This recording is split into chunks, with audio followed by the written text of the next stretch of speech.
After more than 70 years of rule and ruin by a series of communist dictators, the fall of the Soviet Empire came not with a whimper, but with a bang. The Putsch felt round the world it lasted only 3 days, in August 1991. When the central government in the Soviet Union collapsed, the Russian Republic was adrift in a sea of social change, like a POW camp suddenly liberated by its own captors. The citizens of the Russian Republic were stunned by their new freedoms. Under Mikhail Gorbachev's revolutionary political philosophy of glasnost and perestroika, the Russian national conscience had already begun a transformation. After the coup, these freedoms appeared irreversible.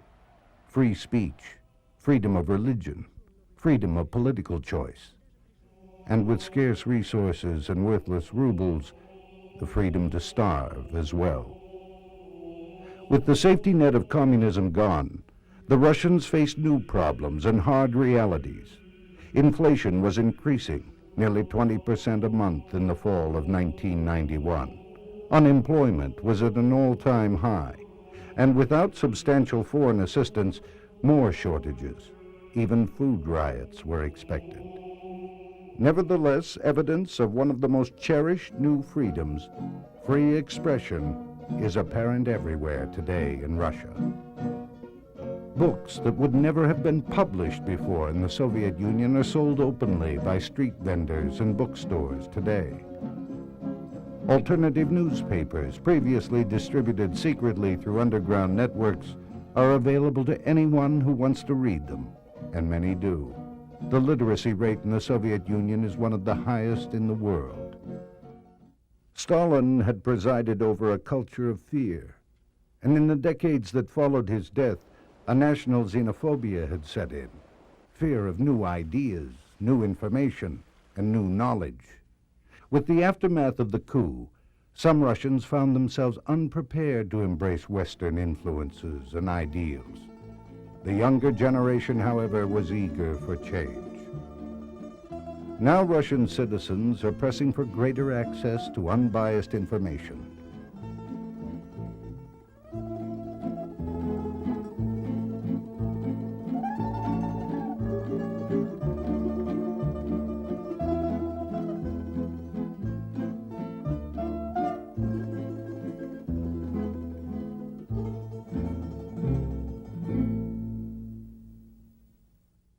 The inexorable march towards greater independence threatened a great deal more than the personal privileges enjoyed by the apparatchiks in the Soviet Union.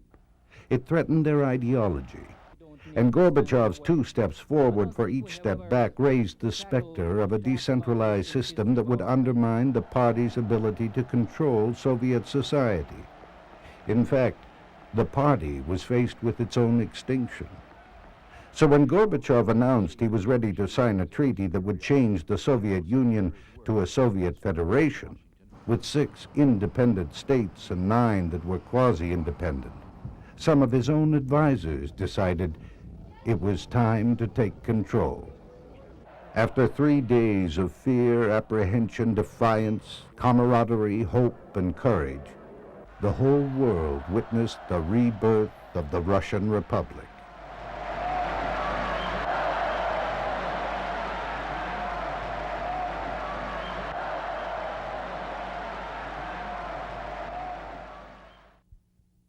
Monday, August 19, 1991. A state of emergency is declared. The coup plotters put themselves in charge as the State Emergency Committee. They claim Mikhail Gorbachev is ill. Few reporters believe them. Radio transmissions are cut. Only classical music and messages from the Emergency Committee are broadcast. Central television anchors obediently ask citizens to support the coup. Russian President Boris Yeltsin declares the State Emergency Committee unconstitutional and asks the public to ignore their demands. Yeltsin climbs atop one of the KGB tanks and entreats the Russian people to stand tall and defend their nation.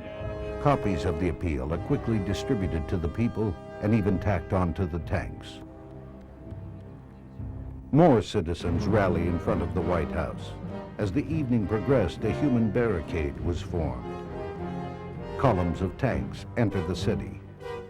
Tuesday, August 20th, 1991. Rumors begin to spread that the attack will begin at 3 a.m. A paratrooper battalion changes sides and joins the defenders of the White House.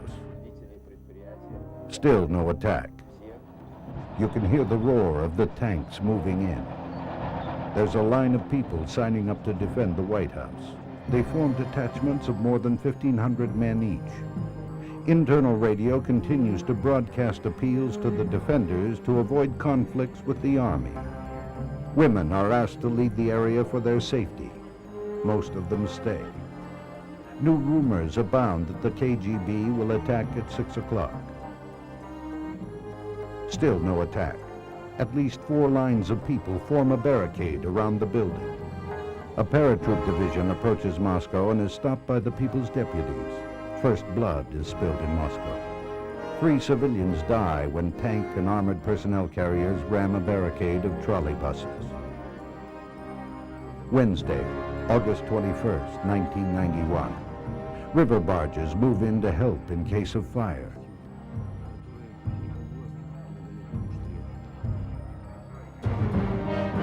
Someone has organized food and free meals at the White House.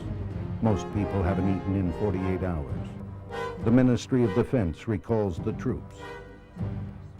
Members of the State Emergency Committee flee to the airport. Yeltsin calls for their arrests. Gorbachev returns safely to Moscow. Tanks and armored personnel carriers waving Russian flags leave the city. Yeltsin declares Russia is reborn.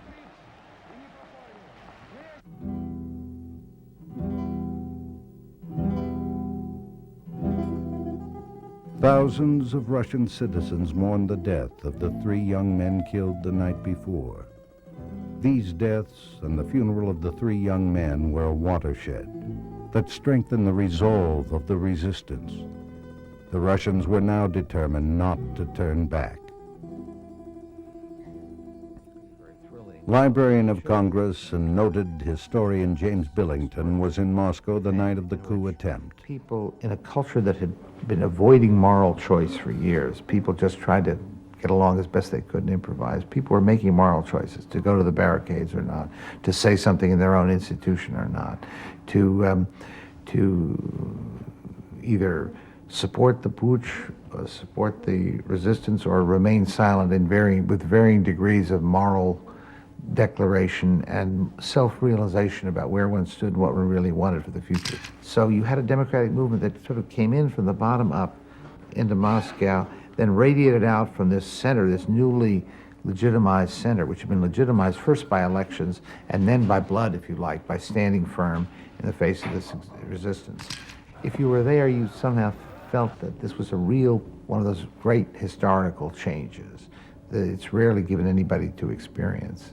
It was their accomplishment. They did it. It took World War II to overthrow totalitarianism in Germany and Japan. They did it with almost no casualties.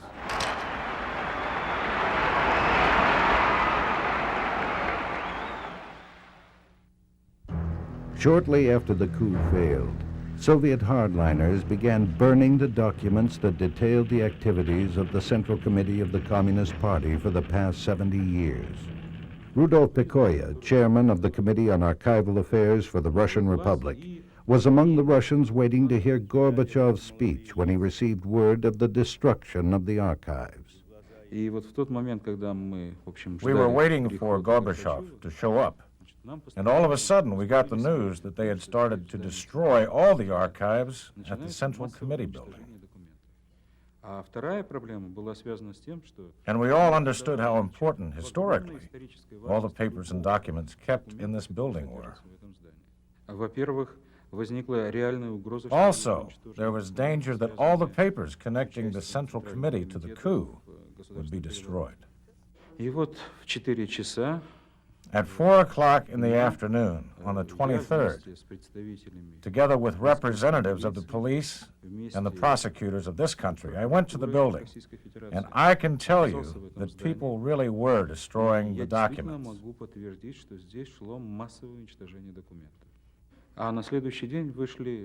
The same day we sealed the archives, and the next day Yeltsin decreed that the archives be handed over to the Archival Affairs Committee.